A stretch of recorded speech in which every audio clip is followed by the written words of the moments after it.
Oke, di video kali ini saya ingin memberikan preview match untuk 3 pertandingan di hari Minggu besok ya. Ada derby dari wilayah Jawa Tengah antara PSIS Semarang dengan PSS Sleman. Lalu ada Persikabo bertemu dengan Bayangkara FC dan dilanjutkan derby dari Persija Jakarta dengan Persita Tangerang. Kita langsung mulai dulu bahas dari Persikabo dengan Bayangkara. Kalau kita lihat dari perform kedua tim sama-sama berada di zona degradasi ya. Dan tentunya target untuk keluar dari zona degradasi memang harus dimulai dari sekarang. Untuk Persikabo kemarin kalah lawan PSM, lalu kalah lawan Persija. Yang saya bisa ambil adalah di skema permainan belum terlihat terbentuk. Ini PR yang harusnya bisa cepat diantisipasi oleh Coach Aji Santoso. Karena kalau skema permainan belum terbentuk, nantinya untuk menentukan pemain inti di sektor tengah, artinya akan sering terjadi rotasi. Ya, chemistry-nya nggak akan cepat terbentuk.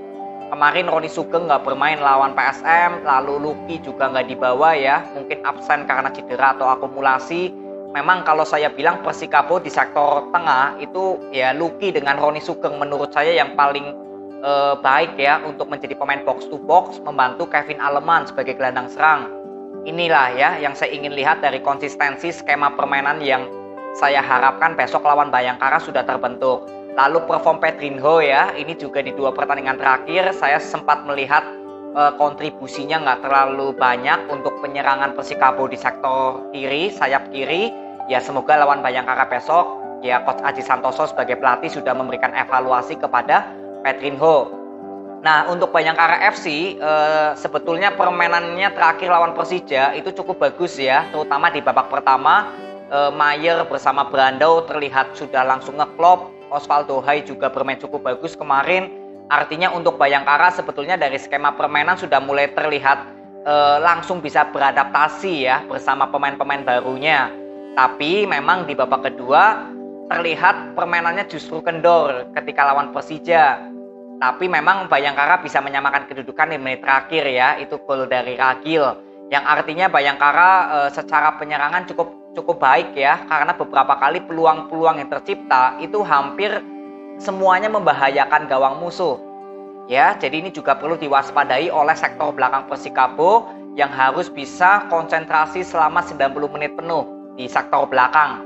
Karena Bayangkara saya bilang ini sudah ada tanda-tanda kebangkitan dari skema permainan dan juga adaptasi pemain baru. Ini bisa langsung ngeklop semua.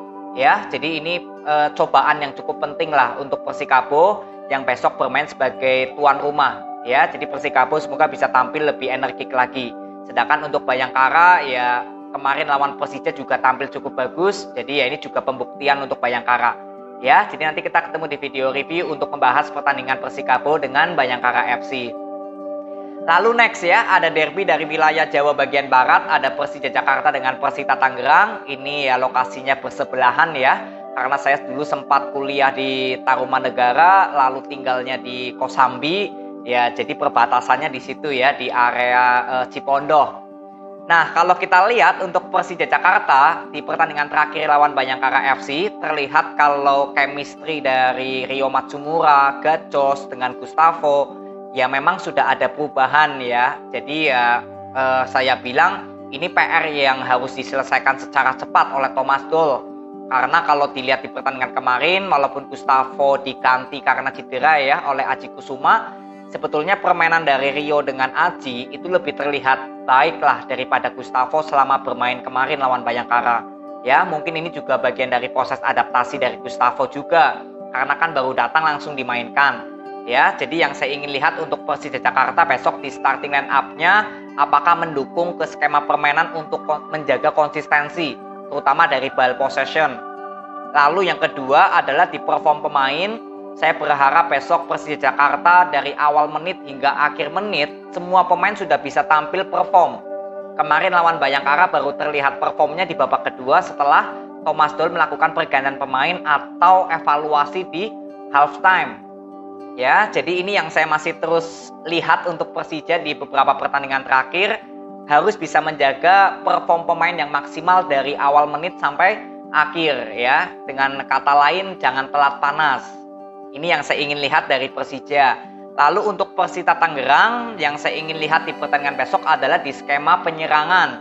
Di pertandingan terakhir ya, Persita Tangerang menang lawan Rans 3-0. Saya sudah mengatakan di review kalau permainan Persita di penyerangan belum terlalu rapi ya, terorganisir cukup baik. Nah, besok semoga dari Divaldo Alves ya minimal sudah ada perkembangan dulu. Ya, skema penyerangannya akan seperti apa? Apakah Vidal nanti ditaruh di kiri atau dibalikan sebagai gelandang serang lagi? Lalu penampilan Hasan juga apakah diturunkan jadi starting line up atau justru Vergonzi nanti yang dibalikan sebagai target man? Karena di pertandingan terakhir lawan Rans ya kontribusi Hasan juga sangat minim. Ya, jadi ini kembali lagi keputusan dari Divaldo Alves harus cermat menentukan pemain depan karena permainan Persija Jakarta dengan bola possession artinya Persita Tangerang yang lebih bermain long ball atau bermain cepat ya ini membutuhkan momentum untuk Persita Tangerang bisa menciptakan peluang. Makanya saya ingin lihat starting line up-nya besok siapa di bagian sayap dan lini serangnya. Ya, nanti kita ketemu di video review untuk membahas jalannya pertandingan antara Persija Jakarta dengan Persita Tangerang. Lalu next ya, ada derby dari wilayah Jawa Tengah. Ini antara PSIS Semarang dengan PSS Sleman. Jadi di pertandingan besok untuk PSIS Semarang ya, ini bermain di kandang sendiri. Artinya ini ujian juga untuk PSS Sleman karena kalau dilihat dari PSIS Semarang ya, poin yang saya bisa dapatkan adalah permainan cepatnya ini cukup bagus dari sektor sayap. Jadi berapa kali sektor tengah yang berhasil melakukan pressing itu pergerakan transisi sektornya Freitas atau Marukawa atau mungkin besok ada Septian David di gelandang serang itu cukup cepat untuk melakukan transisi. Inilah ya yang harus dicermati oleh pertahanan PSS Sleman. Jangan sampai banyak kehilangan bola atau salah-salah passing karena PSIS Semarang untuk membangun serangan itu nggak terlalu mementingkan kreativitas di sektor tengah, tapi lebih mementingkan ke transisi kecepatan pemain sayap.